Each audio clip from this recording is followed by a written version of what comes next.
Hello everyone. तो आज का जो लेक्चर होने वाला है हमारा वो सेल यूनिट ऑफ लाइफ के ऊपर होगा। ये लेक्चर आपके लिए काफ़ी इंपॉर्टेंट होगा क्योंकि बायोलॉजी का जो बेसिक होता है वो सेल ही होता है। अगर आप किसी भी चैप्टर को स्टार्ट होने से पहले अगर आप सेल अच्छी तरीके से नहीं पढ़े हो तो आपको थोड़ा मोड़ा डाउट और बहुत ऐसे टर्मिनोलॉजी है जो आपको समझ में नहीं आएंगे। तो सेल चैप्टर एक बेसिक होता है और ये 6th क्लास के लिए भी इंपॉर्टेंट होता है, 7 के लिए भी इंपॉर्टेंट होता है, 8 के लिए भी इंपॉर्टेंट होता है। हर एक क्लास में देखोगे कि सेल चैप्टर को पढ़ाया जाता है क्योंकि सेल चैप्टर ही हमारा बायोलॉजी का बेसिक होता है। तो सेल चैप्टर को आज हम लोग बहुत इंटरेस्टिंग मैनर में करेंगे, बहुत नॉलेज का डेप्थ होगा। यहाँ पे आप देख रहे होगे। देखो, सबसे पहले अगर हम देखते हैं कि सेल यूनिट ऑफ लाइफ जो मैंने नोट्स बनाया ये बेसिकली आपका डिजिटल बोर्ड में जो आपको दिख रहा है ये आपका फोटो खींचा हुआ है। तो आपको, मेरे को पता है आप इसके साथ कंप्रोमाइज कर लोगे, पर मैं अपने कंटेंट के साथ स्टिक रहूंगा। डैट मीन्स के कंटेंट में कमी नहीं होगा। आप मेरे वर्ड को सुनना, एक्सप्लेनेशन को सुनना और मैं ये टेलीग्राम और स्कूल के ग्रुप में डलवा दूंगा। ठीक है, तो हम लोग अभी यहाँ से स्टार्ट करते हैं सेल यूनिट ऑफ लाइफ। और बेसिकली एक इम्पॉर्टेंट पॉइंट ये है कि आप सबसे इम्पॉर्टेंट पॉइंट कि आप किसी को भी ना नीचे कर सकते हो ना उठा सकते हो। आप सिर्फ अपने आप को ही उठा सकते हो। डैट मीन्स कि एक स्टोरी था ना अकबर और बीरबल वाला, जिसमें अकबर बीरबल बोला था। डैट मीन्स कि जो भी अकबर बोला था कि लाइन फाड़ दिया था, 2 लाइन फाड़ा था ना। तो हम लोग पहले इससे पहले एक स्टोरी देख लेते हैं, फिर उसके बाद हम लोग आज का स्टोरी को पढ़ेंगे। जैसे कि हमारे पास क्या था, एक लाइन फाड़ दिया था और उसके बाद बोला था ये एक लाइन है और बोला था कि इसमें इस लाइन को बिना टच किए हुए आप बड़ा कैसे करोगे। तो उस स्टोरी में क्या था कि उसके सामने एक क्या किया, बीरबल जाके एक बड़ा लाइन फाड़ दिया। ठीक है, तो उसके सामने एक बड़ा लंबा लाइन खींच दिया। तो ये जो रेखा खींची जा रहा है, जहाँ पे सब लोग परेशान थे कि इसको बिना टच किए हुए कैसे करेंगे, वहां पे बीरबल जाके एक बड़ा लंबा लाइन खींच दिया। तो इससे इस कहानी का सीख हम लोग को वहां से मिला, यही मिला कि हम लोग अपने लाइन को ही बड़ा कर सकते हैं, छोटा कर सकते हैं, वो भी बिना ओवरराइड किए हुए। अगर हम दूसरा को करेंगे तो वहां पे प्रॉब्लम हम लोग को क्रिएट होगा। इसीलिए हम लोग का अपना कंट्रोल अपने ऊपर है। तो हम ना किसी को छोटा कर सकते हैं ना बड़ा कर सकते हैं, हम सिर्फ अपनी लाइन को बड़ा कर सकते हैं और छोटा कर सकते हैं। तो आई होप कि आपको ये बात समझ में आया होगा। तो हम लोग आज लेक्चर स्टार्ट करते हैं इसी पॉजिटिविटी के साथ। ठीक है, तो अब हम लोग यहाँ से लेक्चर को स्टार्ट कर रहे हैं, सेल यूनिट ऑफ लाइफ के लेक्चर को। तो ध्यान से समझना। सबसे पहले अगर हम बात करते हैं सेल यूनिट ऑफ लाइफ के ऊपर, तो सेल यूनिट ऑफ लाइफ से आप शब्द सेल यूनिट ऑफ लाइफ से आप क्या समझते हो। सबसे पहले अगर हम आपसे सेल पूछते हैं, सर बैटरी वाला सेल क्या, नहीं। सेल का मतलब होता है वो यूनिट जो बॉडी का सबसे छोटा यूनिट है। सबसे छोटा यूनिट का मतलब वो यूनिट जिससे बॉडी का बिल्डिंग ब्लॉक है। जैसे अगर हम आपसे पूछो जो रूम में आप बैठ के ये लेक्चर को देख रहे हो, वो रूम का बिल्डिंग ब्लॉक क्या है, आप बोलोगे सर ये रूम का बिल्डिंग ब्लॉक है ईट। ईट मतलब कि जो आप ईटा जिससे आपका रूम बना हुआ है। उसी तरीका से हमारे बॉडी का बिल्डिंग ब्लॉक होता है सेल। सेल का मतलब वो चीज जो इंडिपेंडेंटली एग्जिस्ट कर सकता है। जैसे कि अमीबा का सेल, अमीबा का सेल क्या होता है, इंडिपेंडेंटली एग्जिस्ट करता है। अगर हम आपसे पूछे कि क्या एक सिंगल सेल इंडिपेंडेंटली एग्जिस्ट कर सकता है, हाँ कर सकता है। बहुत ऐसे ऑर्गेनिजम्स हैं जो यूनिसेलुलर होते हैं जो इंडिपेंडेंटली एग्जिस्ट करते हैं। पर अगर हम आपसे पूछे कि क्या सेल से कुछ मटेरियल को निकाल लिया जाए तो फिर सेल एग्जिस्ट कर सकता है, नहीं। तो nothing can exist if cell material या फिर any cell organelles can be remove from the cell, तो वो सेल एग्जिस्ट नहीं करेगा। There should be a complete cell organelles in the cell that's then it's able to exist. तो cell organelles उसके अंदर होना चाहिए, जेनेटिक मटेरियल होना चाहिए। फिर नेक्स्ट क्वेश्चन कि आखिर सबसे मेन चीज क्या है जो सेल के अंदर होना चाहिए, वो जेनेटिक मटेरियल है ना। दैट मीन्स कि डीएनए होना चाहिए। अब हम लोग यहाँ से इस लेक्चर को स्टार्ट कर रहे हैं। तो सेल यूनिट ऑफ लाइफ में सबसे पहले हमारा टॉपिक यही है, सेल यूनिट ऑफ लाइफ, जहाँ पे हम लोग को पता है कि हम लोग क्या है, लिविंग ऑर्गेनिजम्स है। लिविंग ऑर्गेनिजम्स का मतलब कि हम लोग क्या है, ऑर्गेनिजम्स जो क्या कर रहे हैं कि लिविंग ऑर्गेनिजम्स का प्रॉपर्टी को शो कर रहा है। दैट मीन्स कि हम लोग चलते हैं, मूव करते हैं, खाना खाते हैं, न्यूट्रिशन होता है, डाइजेशन होता है, एक्सक्रीशन होता है, एब्जॉर्प्शन होता है, सांस लेते हैं। तो ये सारा प्रोसेस होता है। हम लोग नॉन लिविंग ऑर्गेनिजम्स तो है नहीं। तो जितने भी लिविंग ऑर्गेनिजम्स है तो उसको हम क्या, वो सेल से बने हुए हैं। सबसे पहले लिविंग ऑर्गेनिजम्स क्या बने हुए हैं, सेल से बने हुए हैं। तो अब हमारे पास क्या है, ठीक है, सेल से बने हुए हैं। और वो एक से भी बने हुए हैं या मेनी से बने हुए हैं। कुछ ऐसे लिविंग ऑर्गेनिजम्स है जो एक से बने हुए हैं, कुछ ऐसे लिविंग ऑर्गेनिजम्स है जो बहुत सारे सेल से बने हुए हैं। फिर हमारे पास बात आता है कि क्या जो ओल्ड सेल्स होता है वो रिप्लेस होता है न्यू सेल्स से। जो ओल्ड सेल्स होता है वो रिप्लेस किससे होता है, न्यू सेल्स से हमारे बॉडी में।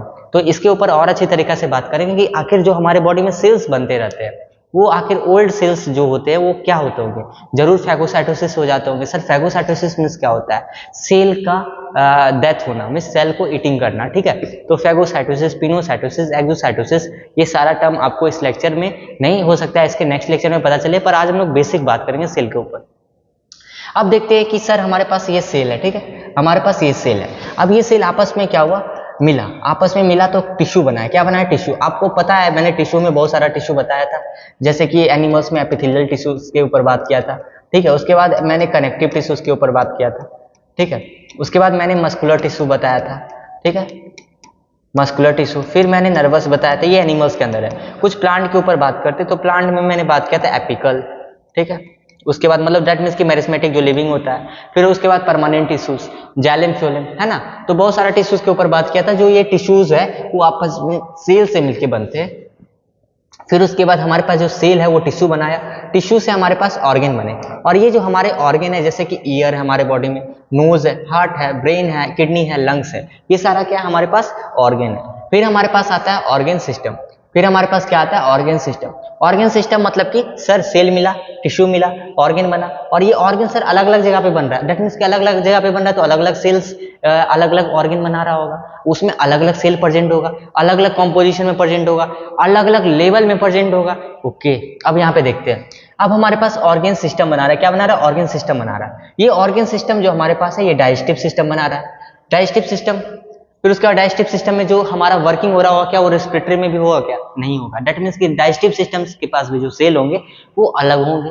फिर उसके बाद हमारे पास जो रेस्पिरेटरी सिस्टम के पास जो सेल्स होगा उसका फीचर्स अलग होगा, है ना, उसका काम अलग होगा। फिर सर्कुलेटरी सिस्टम्स के पास जो हमारे पास जो उसका फीचर्स होगा वो रेस्पिरेटरी का अलग होगा। फिर ट्रांसपोर्टिंग सिस्टम के पास अलग टिश्यूज होंगे, अलग सेल्स होंगे। तो ये हमारा टॉपिक होने वाला है, जहां पे हम लोग देखें सर सेल से हमारा टिश्यूज बना, टिश्यूज से ऑर्गेन बना, ऑर्गेन से ऑर्गेन सिस्टम बना। ऑर्गेन सिस्टम्स के बाद अगर हम बात करते हैं तो ऑर्गेन सिस्टम के पास हमारे पास क्या बनता है, फिर हमारे पास ऑर्गेन सिस्टम बना तो बॉडी बन गया। और ये बॉडी किसका बन गया, देख लो, एक थोड़ा सा बॉडी बना देते हैं ना, मान लो कि बॉडी ये बन गया, ठीक है। तो बेसिकली अब हम लोग आगे बात करते हैं कि यहाँ पे भी देखो ग्रुप ऑफ सेल्स टिश्यूज बनाया, ग्रुप ऑफ टिश्यूज ऑर्गेन बनाया, फिर उसके बाद ऑर्गेन सिस्टम, फिर बॉडी बना। अब हम लोग आगे आते हैं।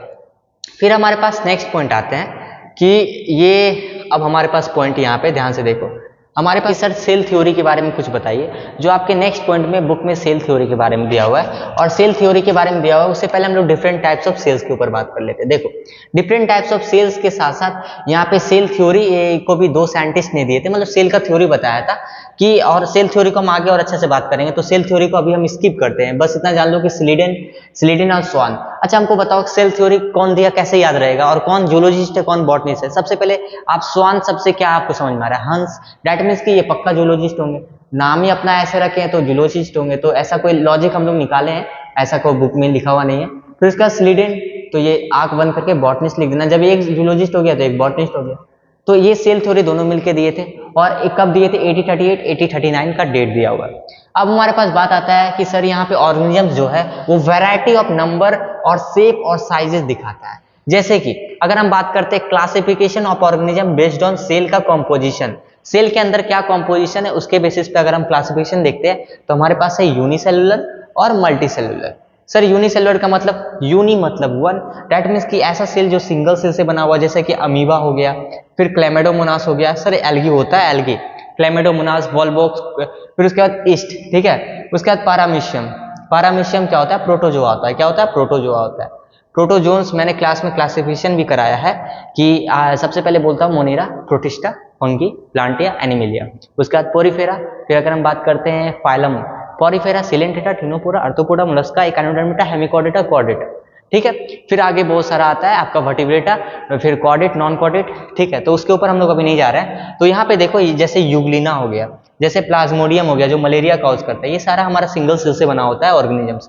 फिर हमारे पास आते हैं मल्टी सेलुलर, दैट मीन्स कि ऐसे जो more than one type of cell से बने हुए, जैसे कि प्लांट्स में और एनिमल्स में हमारे पास। फिर बात आता है कि सर ठीक है, बात तो सही आप बोल रहे हैं, पर क्या आप हमको बताइए क्या सेल्स का नंबर ही होता है क्या, क्या सेल्स क्या ये सब, क्या इसके शेप भी कुछ होते हैं क्या सेल्स की, हाँ शेप भी होता है। देखो तो कुछ डिफरेंट टाइप्स ऑफ शेप होते हैं, जैसे कि हमारे पास देखो मसल्स, स्मूथ मसल्स जो हमारे बॉडी में होते हैं, स्मूथ मसल्स वो कैसा होता है, स्पिंडल शेप का होता है, कैसा होता है, स्पिंडल शेप का होता है। और जैसे हमारी बॉडी में आरबीसी है ना, फ्लूइड कनेक्टिव टिश्यूज, जो कौन सा शेप के होते हैं, बायकॉन्केव होते हैं, जो आपको याद रखना है, ठीक है। और उसके साथ बहुत सारे सेल बने हुए, मोनोसाइट्स और बेसोफिल्स, जो मैंने क्लास के नोट्स में करवाया है टिश्यूज में, आप जाके वहां देखो। फिर ये देखो बोन सेल्स का मैंने थोड़ा सा बनाया है, डायग्राम बनाया कि एक बोन सेल कैसा दिखते हैं। फिर देखो ये मेल गैमेट, डेट मीन्स की स्पर्म का बना हुआ है, ये हमारे पास ओवम का बना हुआ है, ये हमारे पास फैट टिश्यू, फैट के सेल्स का बना हुआ है। और one of the awaited diagram जो सबको पता होता है, ये न्यूरॉन्स का डायग्राम बना हुआ है, जो हमारा क्या है, एक तरह से फंक्शनल यूनिट ऑफ ब्रेन है, जिसको नर्व सेल्स और न्यूरॉन्स भी हम लोग बोलते हैं। तो आई थिंक कि आपको ये समझ में आ गया होगा। अब हम लोग आगे बढ़ते हैं। फिर हमारे पास आई थिंक ये रिलेट नहीं, ये दूसरा टॉपिक है, डिस्कवरी ऑफ सेल, ठीक है। तो डिस्कवरी ऑफ सेल्स हम लोग आते हैं डिस्कवरी ऑफ सेल्स के ऊपर। तो डिस्कवरी ऑफ सेल्स का अगर हम बात करते हैं, फिर सेल थ्योरी पढ़ेंगे। तो डिस्कवरी ऑफ सेल में हम लोग को क्या क्या पता होना चाहिए, ध्यान से देखो। सबसे पहले हम लोग डिस्कवरी का बात करते हैं, तो सर सेल के बारे में समझ गया, cell is the smallest unit, ठीक है। और भी डिटेल में इसका हम लोग जाएंगे कि सेल सर स्मॉलेस्ट यूनिट होता है, हर एक बॉडी का पार्ट में सेल प्रेजेंट है। सर बैटरी में भी सेल होता है, सर टॉर्च में भी सेल होता है, वो सेल के बारे में नहीं बात कर रहे हैं हम लोग, लिविंग सेल्स के बारे में बात करें। सर सेल्स लिविंग भी होते हैं, नॉन लिविंग भी होते हैं, उसके नॉन लिविंग पार्ट भी होते हैं, जो आगे देखेंगे, जो सेल वॉल होता है, ठीक है। सर सेल वॉल क्या होता है, सर सेल ऑर्गेनल्स होता है, तो उसके ऊपर हम लोग ये सेल ऑर्गेनल्स बाद में देखेंगे। जैसे तुम्हारे बॉडी में ऑर्गन होते हैं, उस सेल के सब पार्ट्स होते हैं, जिसको हम लोग सेल ऑर्गेनल्स का नाम देते हैं। फिर हमारे पास बात आता है कि सर डिस्कवरी ऑफ सेल क्या है, डिस्कवरी ऑफ सेल क्या है। सबसे पहला हमारे पास रॉबर्ट हुक आए, मतलब कि साइंटिस्ट आए जिसका नाम रॉबर्ट हुक था। और ये जो साइंटिस्ट थे, रॉबर्ट हुक थे, उन्होंने डिस्कवरी किया नॉन लिविंग सेल। कैसा सेल्स, नॉन लिविंग सेल्स। ऐसा सेल नॉन लिविंग सेल्स को देखा उन्होंने, क्या देखा ना, ध्यान से देखो। उन्होंने एक कंपार्टमेंट देखा, किसमें देखा, हनी कॉम में देखा, बार्क ऑफ ट्री में देखा, और खुद का बनाया हुआ भाई माइक्रोस्कोप यूज किया। मतलब इतना टैलेंटेड थे, खुद का बनाया हुआ प्रिमिटिव माइक्रोस्कोप था, और उन्होंने देखा डेड सेल्स को 60-65 में बार्क ऑफ ट्री में फ्रॉम प्रिमिटिव माइक्रोस्कोप, ठीक है। और उन्होंने इसका नाम सेलुला बोला था, जेल टाइप के आपको दिख रहे होंगे, कंपार्टमेंट दिख रहे होंगे, जिसको अभी हम लोग सेल के नाम से जानते हैं। अब हमारे पास एक और नए साइंटिस्ट आए। अब एक डिस्कवरी हो गया, तो इसके भी मन में थोड़ा सा कुछ आया कि हम भी कुछ करते हैं। तो एंटोनियो वॉन लीन्यूवेनहॉक, ठीक है, इसको मेरे साथ बोलो, एंटोनियो वॉन लीन्यूवेनहॉक। सिर्फ लीन्यूवेनहॉक का नाम याद रखो, लीन्यूवेनहॉक, ठीक है। अब देखो, अब ये हमारे पास क्या, living cells, he found living cells from advance microscope. कौन सा microscope, from advance microscope. Sir microscope के बारे में पढ़ना है क्या, इलेक्ट्रॉन कंपाउंड माइक्रोस्कोप नहीं पढ़ना है जी, उतना टॉपिक में नहीं आता है क्वेश्चन, उतना जरूरी नहीं है, पर हो सकता है अगर थोड़ा मोड़ा पढ़ाए तो ठीक है, चलेगा। ही ऑब्जर्व फर्स्ट लिविंग सेल्स इन अ पोंड, ठीक है। उन्होंने क्या किया, सबसे पहले कहाँ पे देखा, पोंड वाटर में देखा था 6074 में फर्स्ट लिविंग सेल्स, एल्गी को देखा होगा, ठीक है। तो अब हमारे पास क्या है कि सेकेंड हमारा डिस्कवरी कौन किया, लिविंग सेल्स का, एंटोनियो वॉन लीन्यूवेनहॉक। कब किया, 6074 में किया, और उन्होंने सबसे पहला लिविंग सेल्स को पॉन्ड वाटर में देखा था। और अब हमारे पास डिस्कवरी का दुकान खुल गया था। तो तीसरा साइंटिस्ट ने भी कुछ डिस्कवरी किया, जिसके ऊपर आपको एनसीईआरटी देता है और आपको उसके बारे में लिखना है। रॉबर्ट ब्राउन जो थे, वो डिस्कवर्ड के कंट्रोलिंग सेंटर मतलब कि आपको पता होना चाहिए, जैसे कि आपके पास ये आपके पास, जैसे मान लो कि आपके पास ये सेल है, क्या, ये सेल है। सेल के पास क्या होता है सर, न्यूक्लियस भी होता है। न्यूक्लियस क्यों होता है सर, उसमें डीएनए होता है ना, इसीलिए न्यूक्लियस होता है। तो न्यूक्लियस जो होता है उसके पास क्या होता है, कंट्रोलिंग सेंटर होता है। क्यों कंट्रोलिंग सेंटर बोलते हैं, क्योंकि डीएनए होता है, सारा सेल का इंफॉर्मेशन तो वहीं पे, किस तरह का प्रोटीन बनाएगा, कैसे रेप्लिकेट करेगा, क्या फंक्शंस करेगा, ठीक है। इसलिए we are saying controlling centre, ठीक है। तो ये हमारे पास कुछ बात आ जाते हैं जो हम लोग को समझना था। अब उसके बाद हमारे पास एक और है साइंटिस्ट, पुरकेंजी, जिसको बहुत लोग भूल जाते हैं, पर भूलना नहीं है। यहाँ ये क्या है ना कि लिविंग कंटेंट का डिस्कवर्ड किए थे, डेट मीन्स के प्रोटोप्लाज्म। सर प्रोटोप्लाज्म वर्ड क्या रिलेट होता है, ये आपको और आगे समझ में आएगा, आप अभी इसको ऐसे समझ लो, प्रोटोप्लाज्म, ठीक है। प्रोटोप्लाज्म को मैं अच्छे तरीके से बताऊंगा, सेल वॉल को निकाल के, सेल मेम्ब्रेन को निकाल के, एक मेथड है, हम उसको दिखाएंगे, पर अभी डिस्कवरी में इसको समझ लो। फिर मोस्ट अवेटेड टॉपिक जो आपके एग्जाम में पूछा जाता है, सर सेल थ्योरी क्या था, और सेल थ्योरी में कितने कितने साइंटिस्ट के कंट्रीब्यूशन थे, ठीक है। अगर हम बात करते हैं सेल थ्योरी के बारे में, तो 1838 में हमारे पास साइंटिस्ट थे स्लीडन, जो जर्मन बॉटनिस्ट थे, ठीक है। मैंने बताया था इसको याद करने का तरीका, जैसे कि आप देख सकते हो कि यहाँ पे हमारे पास एज पर नेम सजेस्ट स्वान, ठीक है। स्वान मीन्स क्या होता है, हंस, ठीक है, जो भी होता है हंस होता है। तो हंस एक तरह का क्या है, आपका एक जानवर है, तो जानवर दैट मीन्स की जूलॉजिस्ट, ऐसे याद रखना है। तो स्लीडन का एक जर्मन बॉटनिस्ट था, उन्होंने क्या अनाउंस किया कि जो हर सारे प्लांट है वो बने होते हैं लार्ज नंबर ऑफ सेल्स से, ठीक है।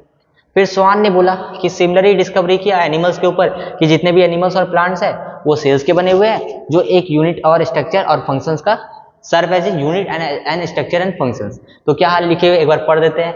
स्लीडन German botanist around that every plant is made of a large number of cells and Schwann made similar announcement that discovery in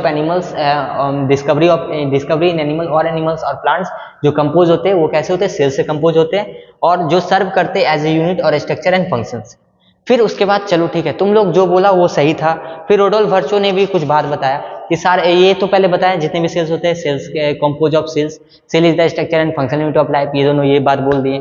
फिर उसके बाद और भी पॉइंट आप लिख सकते हो, जैसे कि ये इसने ये भी बताया था कि जो हमारा सेल वॉल होता है वो प्लांट के अंदर होता है, ठीक है, जो डिलिमिटिंग बाउंड्री होता है। उसके बाद एनिमल्स के अंदर जो सेल वॉल होता है वो हम आगे लिखवा देंगे, ठीक है, जब हम आगे नेक्स्ट लेक्चर में करवाएंगे। अभी हम 2 क्वेश्चन करेंगे और थोड़ा सा सेल का ओवरव्यू लेंगे। फिर उसके बाद आप कमेंट सेक्शन में लिखना कि आज का लेक्चर आपको कैसा लगा, ठीक है। अब ध्यान से देखो। फिर तीसरा साइंटिस्ट आया रोडोल्फ वर्चो, उन्होंने बोला अरे अरे शांत हो जाओ, मैं कुछ और बताता हूँ। 1858 में उन्होंने क्या बोला कि एडिशन किया, an addition to the cell theory. उन्होंने क्या बोला, अरे जितने भी सेल्स होते हैं ना वो एराइजेस होते हैं pre existing cells. That means की ये सेल्स हमारा जो है ये डिवाइड करके 2 सेल्स बनाया। ये सेल्स क्या है, प्री एग्जिस्टिंग सेल्स है, और ये जो 2 सेल्स बनाया ये किससे एराइजेस हुआ, प्री एग्जिस्टिंग सेल्स से। यही बात बोला कि जितने भी सेल्स होते हैं वो प्री एग्जिस्टिंग सेल से बनते हैं, कुछ जादू नहीं होता है जो अपने आप आ जाते हैं। There should be a cell division जो प्री एग्जिस्टिंग सेल से आते हैं। तो आई होप कि आपको ये बात समझ में आया होगा जो हमने अभी बताया। अब देखो, अब हमारे पास कुछ पेज नंबर 59 एनसीईआरटी का निकालोगे तो तुम्हारे पास 2 क्वेश्चन है, ठीक है। मैंने बोला था कि मैं आपको एनसीईआरटी का क्वेश्चन कराऊंगा, तो करते हैं क्वेश्चन। पेज नंबर 59 में आपके पास 2 क्वेश्चन है जिसको हम लोग करते हैं। सबसे पहला क्वेश्चन है कि who discovered cell and how. तो सबसे पहला क्वेश्चन है कि किसने सेल का डिस्कवरी किया और क्यों किया भाई, क्यों किया, व्हाई।